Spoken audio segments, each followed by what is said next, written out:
Hey guys, owner-operator shenanigans, just an alternator. But pay attention to things. On my CB, it gives me exact voltage readout, but you can watch your gauge. And alternator, mine, and they should hold right at 14.1 somewhere all time, never, maybe down to 13.8, but it should be 14.1. That's where they're set to run out to charge. Well, I noticed mine was getting down to 13.6, 13.5, and then going back up. So the regulator and or the alternator itself was going out. So I caught that before it just flat went out. Now, for funsies, I got a quote from a Love's and a TA on the way back, just to see how much it was. Both of them were around 630 bucks to replace an alternator. The alternator cost me $180, and this is something you can do if you just have some tools. It's really simple. So I'm gonna flip this around and show you kind of I'm about halfway done, and we'll do a little step by step. Most guys are scared to do this because you got to use your puller or your pulley, and they think you need a puller and you don't. So they usually pop right off. This one I had to use my rubber mallet, but I'm gonna show you how to do that, and it's super simple. All right, let me flip this around. First thing, disconnect your negative battery cables, okay? Yeah, you could probably get away without doing it, but computers are really expensive. So I just disconnect. You can leave these jumpers, but this one's got something going to the truck. Anything going to the truck, disconnect it. You could do the positive, but they're harder to reach, and you're more likely to arc with your wrench back there, so I just do the negatives, okay? Then you're gonna come over here, and it's a real simple process. You're gonna need you a 1/2-inch breaker bar or a torque wrench or whatever you got. Take the pressure off the tensioner and slide the fan belt over off of the alternator, or the fan belt off, and let it sit. Just let it sit. This is under pressure, so I'll just lift it up when I'm ready to put it back. You're going to have, I got the wrenches here, 3/8 and 1/2 inch. There's your negative to the alternator.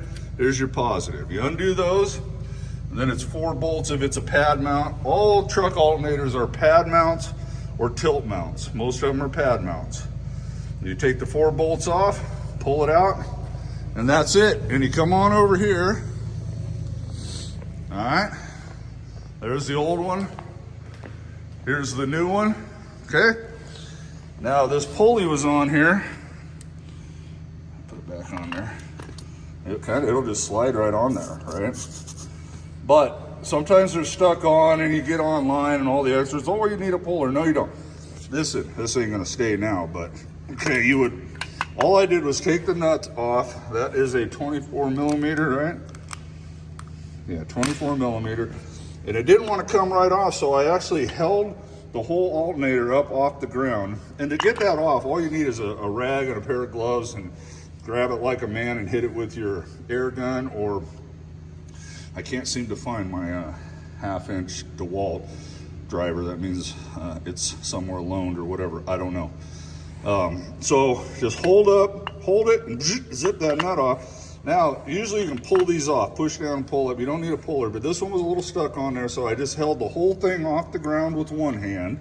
So the weight of the alternator pulling down against the pulley, I took my rubber and just gave a few taps on that, and boom, it popped right out. Of course, you don't want to drop it on these diodes if it's a new one, but this ain't a new one. It's going in the garbage. We don't care. I'm gonna clean this up real good. You're gonna put it on the new one here. Pretty simple.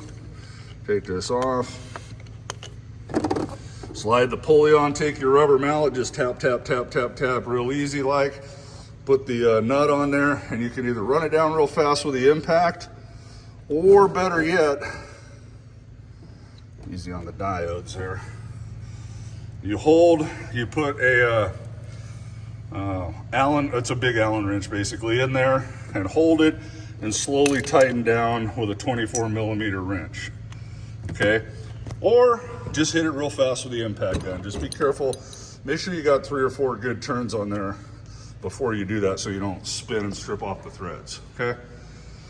So there you go. From start to finish, this is gonna take me not even an hour, a half hour. an hour, including making this video. $180 versus $630 or whatever it was. Save yourself a few bucks. Simple job you can do yourself. All right, see you, bye. All right, guys, there you go. Easy peasy. All you got to do is, like I showed you, slide the pulley on, tighten it down. I just used the air gun because it went on far enough. There's plenty of threads, so just zap, zap, zap. Hold the pulley with your hand, no big deal. Put it back up here. You put the 4 bolts in. Put your 2 wires on, negative and positive. Can you see it there? Pretty easy. And then slide your belt back over it. Nothing to it, really. It's amazing. Both those places quoted me an hour and a half. God, we live in such a world of vulturous thieves. I did this in 30 minutes, and that's making the videos. And I don't turn wrenches for every day. I would say the most this could take somebody with like almost no mechanical skills and only a crescent wrench or something would be like an hour. And that's even absurd. But yeah, they wanted an hour and a half times $1.50, plus they marked the alternator up 130, 40 bucks. Just ridiculous. All right, y'all, there you go. Save yourself $400 plus just by doing little things like this yourself. All right, y'all, God bless you. Bye now.